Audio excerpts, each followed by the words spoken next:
What is going on YouTube? This is Ian King, aka Supra Saiyan. So I got a video request to show off my Mega Man build.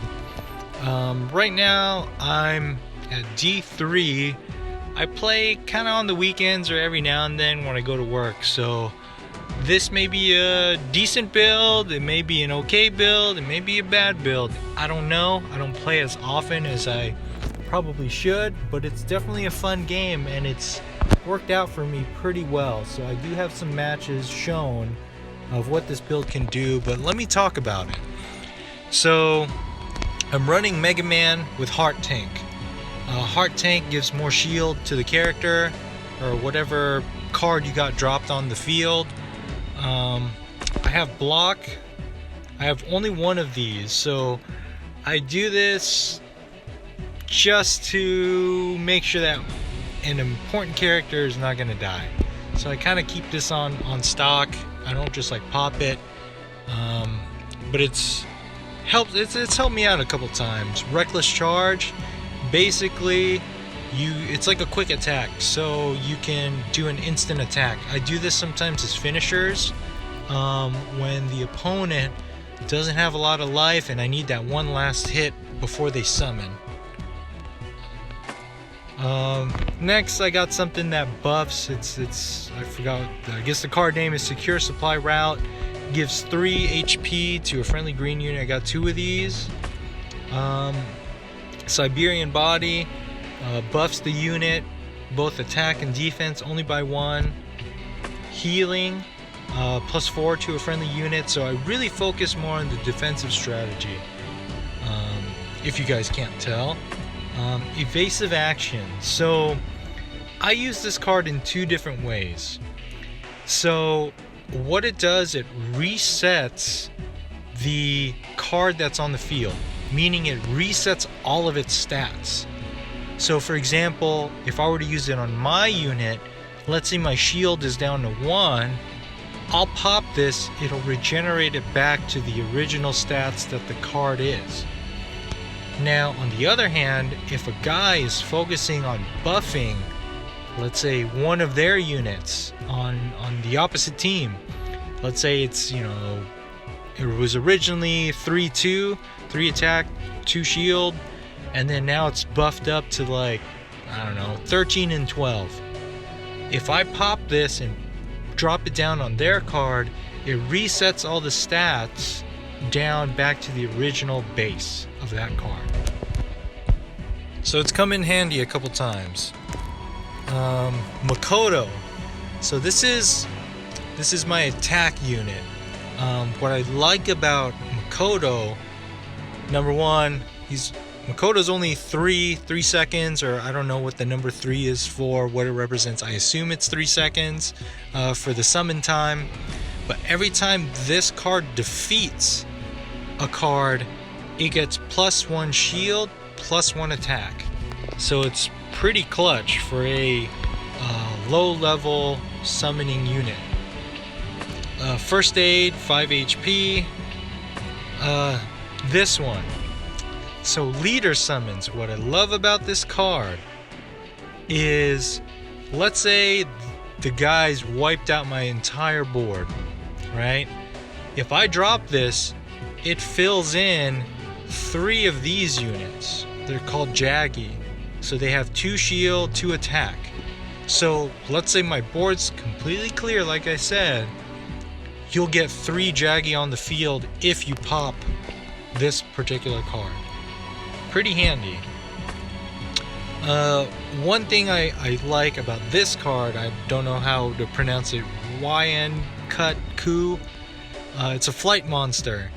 So what I like to do, if I at least have one of these on the field, since I'm very defensively based with Mega Man, I pop a lot of shields on my flight-based characters so they can attack the other player's life points directly. So I'll put buffs on this character and I'll basically use, let's say, the Jaggy to help kind of chip at him and annoy him. I got Abel here because he gives +4 life to the hero, so sometimes I'll do that if I'm in a pinch. this card's pretty cool too. It's the Great Jaggy, so you can drop this unit, but then it'll summon another Jaggy right next to it.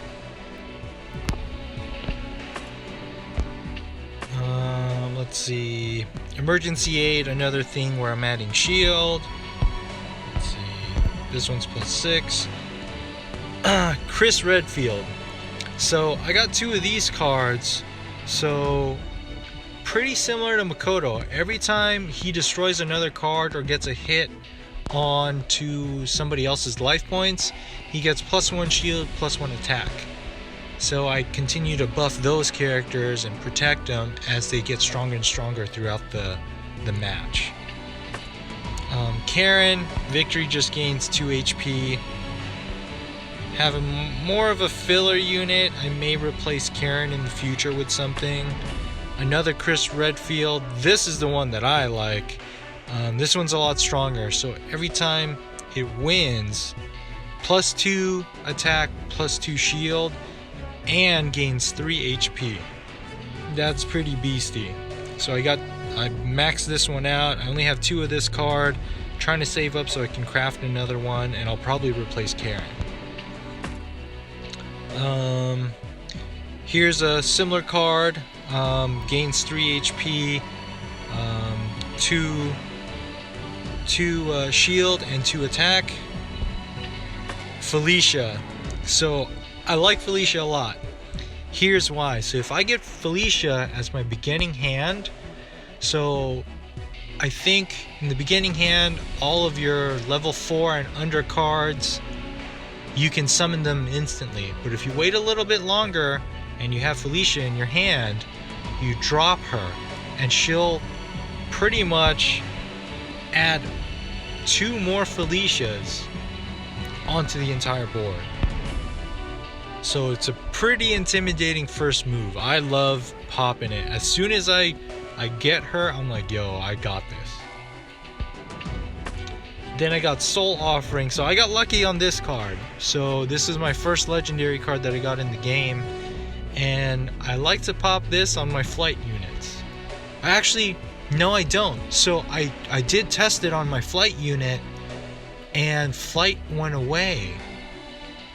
I do remember that. So I recommend not using this on a flight unit, because for some reason the flight went away. So I used it on one of my the lower level cards that I was talking about. But this Soul Offering is the card name. Gives +7 attack, +7 shield. This thing can come in clutch if you put it like on Chris Redfield or Chun-Li. So speaking of Chun-Li, so Chun-Li gains 1 attack and 2 shield for every victory. So this is probably one of my stronger cards. As soon as I pop her, like I'm in the clear, and then if I do the Soul Offering, dude, it's done. So everybody's scared on this card. So that's the build. I hope this helped out and gave you guys some ideas on how to do your Mega Man builds. So I'm still tweaking, so I'm open to suggestions when it comes to tweaking my build. Not tweaking like doing drugs, but tweaking my build. So that's it, guys. Thank you for watching, and take care.